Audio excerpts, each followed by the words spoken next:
I'm your host, Brett Oetzel, and you're watching In the Eye.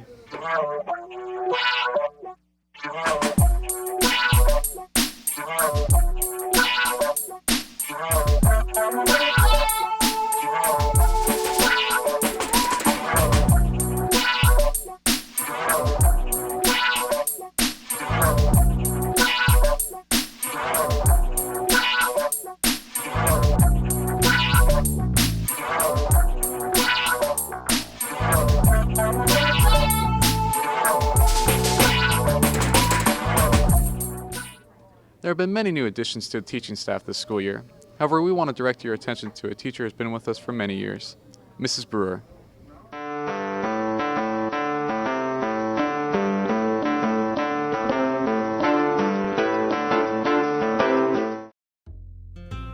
I'm Janie Brewer and I teach English, almost every grade level. I have been teaching, this is my 29th year. This would be my 30th year. I took off a year to get my master's degree.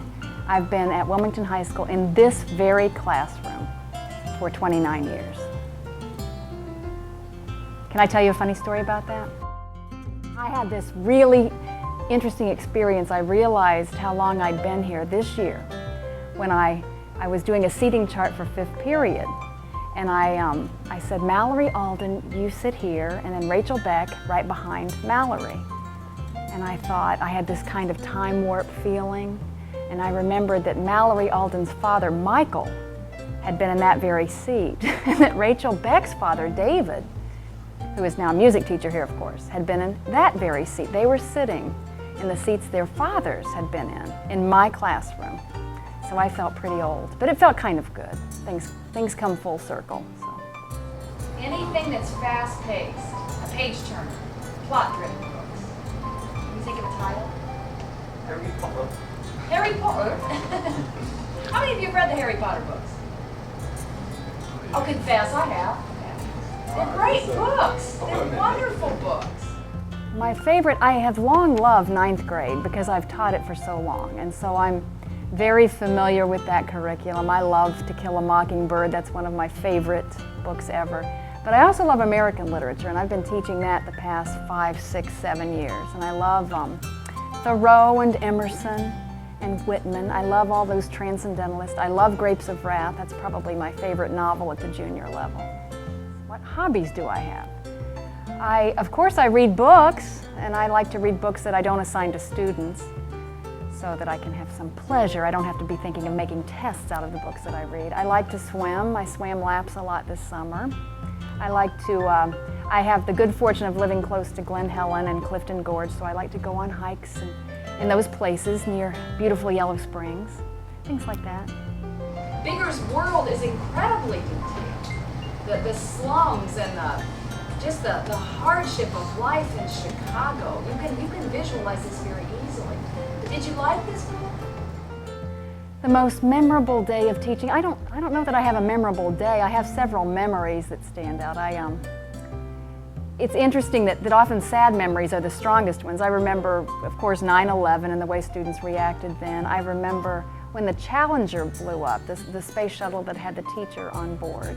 I also had a student who called me from Iraq, and this was just last year, I believe. He called, they're allotted a certain number of phone calls, and he called to tell me that he was reading Thoreau and Walt Whitman in Iraq, and I thought, golly, that's great, you know, that he was repairing Humvees in this warehouse in war-torn Iraq, and he was remembering my class, and somehow that literature meant enough to him that he felt he had to call me and tell me he was reading that, so that was very touching. When serious accidents occur, sometimes detrimental amounts of blood are lost, and patients need blood faster than their body can reproduce it. However, some may ask, where does this blood come from? And donation is one possible source. On October 24th, WHS had its own blood drive to support the cause.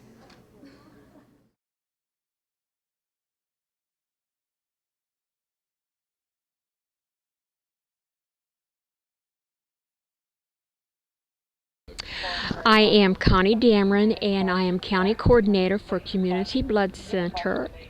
I will. Our blood drive at Wilmington High School was super.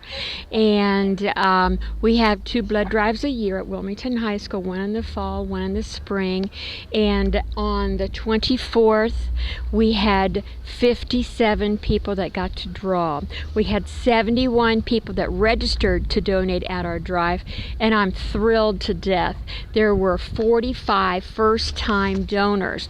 And happily to say, we had 33 girls and only 24 guys that volunteered to donate blood. If we have a drive that nets around 60, that's good. That's really good for us here at Wilmington. That would be twice a year, about 120, probably a little more. I know I've been with Community Blood Center 10 years, and when I started, we had a drive on the far end of the parking lot in a coach, in a bus, and there weren't very many that got in that day. I think it's just people were not aware then of the need for blood. So shortly after that, the next time I came back for a blood drive, we had our blood drive inside, and we've had a blood drive here inside ever since. I just want to thank Wilmington High School, Wilmington City Schools for letting us be here and having a blood drive twice a year. It's been great. And if it wasn't for our volunteer blood donors, we wouldn't have anyone. Each donated pint of blood will help save 3 people's lives. And at Community Blood Center, we have to have at least 350 units of blood a day. We have 5 blood drives 6 days a week. So we're very, very blessed to have people that want to come in and help us with our blood supply. We have 25 hospitals in 15 counties that we have to supply blood to. And we're thrilled that, we have all high schools in our county that do have blood drives, and we're fortunate again to have Wilmington High School twice a year. My name is Dr. Timperman. I am a pathologist, and what a pathologist does is mostly we diagnose tissue. All the blood that's donated in this area and all the blood drives are run by the Community Blood Center, which is in Dayton.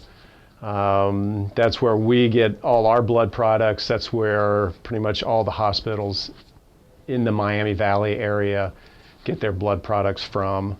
The blood will go from wherever the donation site is. In your case, if you had it at the high school in the gym or something, the blood is the bag of blood is taken to the Community Blood Center where it's separated into its individual components.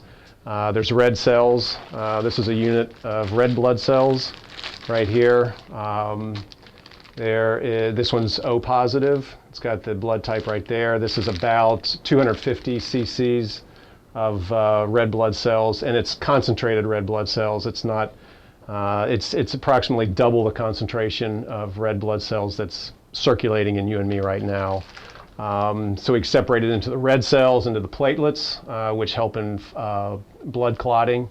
You can get very smaller. The platelets constitute a small volume, so you get very small bags of platelets, and you can give them to somebody that's got low platelets. And then there's the proteins, or the plasma. This is a unit of plasma. It's got it's basically the liquid component of the blood. It's got the clotting factors. It's got the various proteins. It's got immunoglobulins. So this is frozen. We keep this frozen so it preserves it for a lot longer. And when the time comes to transfuse it, we have to warm it up and thaw it out, and then we can give it to a patient. The red blood cells are kept in a refrigerator. It keeps them from deteriorating and the various components from decaying. Over time, we can hang on to them a lot longer. So that's what happens to the blood. It's separated out, and then it's distributed to whatever center or hospital needs it for whatever reason.